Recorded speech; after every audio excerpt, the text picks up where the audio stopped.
Hey Void, how you doing? So, back to the Wayback Log, and where we get back to my Godzilla bash. So, Godzilla 2000. So, I did have this one on DVD before, till very recently, but that was, well, a dub version. And I've been trying to replace all those, if at all possible. Hasn't always been possible, but I've been doing my best. And this one actually has the uncut Japanese version, finally available in the US for the first time. So, what's the differences? I don't know if I could rightfully tell you. The movie is about 8 minutes longer, and it seems to flow a little bit better. There's a few minor moments I did notice along the way. Noticeably, a bit of slapstickiness, but and a few more bits of the human side. So it felt like it flowed a little better, but really, it wasn't all that different. The main difference would be the terrible dubbing is gone, because no one can dub a good Godzilla film. Alright, so Godzilla 2000. Now, the Millennium series, which this is the first of, does a little bit different. Now, the Showa era was vaguely connected. The Heisei era had a strong storyline running through it. The Millennium one does something different.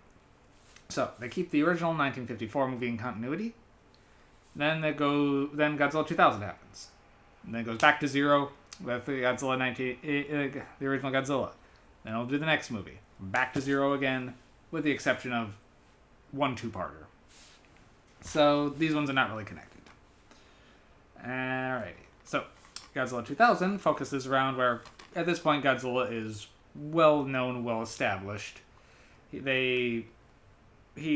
So, essentially a Godzilla task force, more of this G-Watch Center, which is really just a guy and his daughter and an intern newscaster who's just trying to get a scoop, are following Godzilla and documenting sightings and just trying to get as close and essentially give kind of an early warning for him.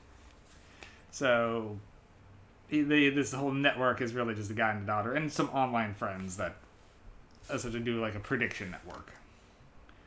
Anyway, he is a scientist who's also kind of studying Godzilla, and when things start moving along, he's brought in back into the government to try to help make sense of some things, particularly with this strange alien craft that has found having in the ocean that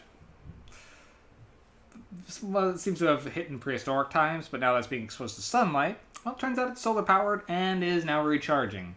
And after that, starts absorbing data.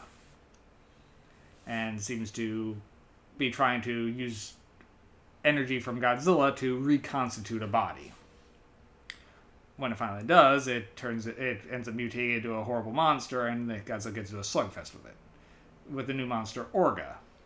I believe short for organism. Anyway. Like I said, the English and the Japanese version are very similar. There's a few bits, I think, with the Godzilla network that are on there, particularly this one person being directed around while they do an old slapstick bit of someone getting hit on the head of the pole as the guy's turning back and forth. And you see a bit more on, like, the computer screens when one of our leads is, like, in a giant building that's the spaceship is perched atop. They're going to detonate it, trying to destroy it there, but the guys in there trying to get data out of it quickly. You see a few more bits with the computer screen there. Without the dubbing, I will say the kid was a lot more tolerable. She's kind of like the one who runs a lot of the thing with her dad, just handling the science stuff while she handles all the business. The Japanese version does a lot better with her. And also how the reporter and the father start hitting it off a little bit better.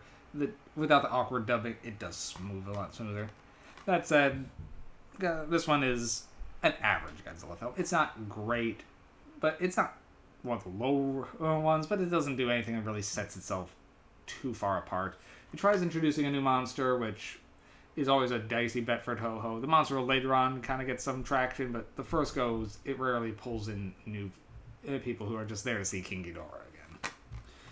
So, Godzilla 2000, or Godzilla Millennium, circa 1999 in Japan, actually. I'll give 5 MacGuffins. So, it's worth seeing for completionists, but it's not like an essential Godzilla film. But it's fine. Alright, Void. See you soon.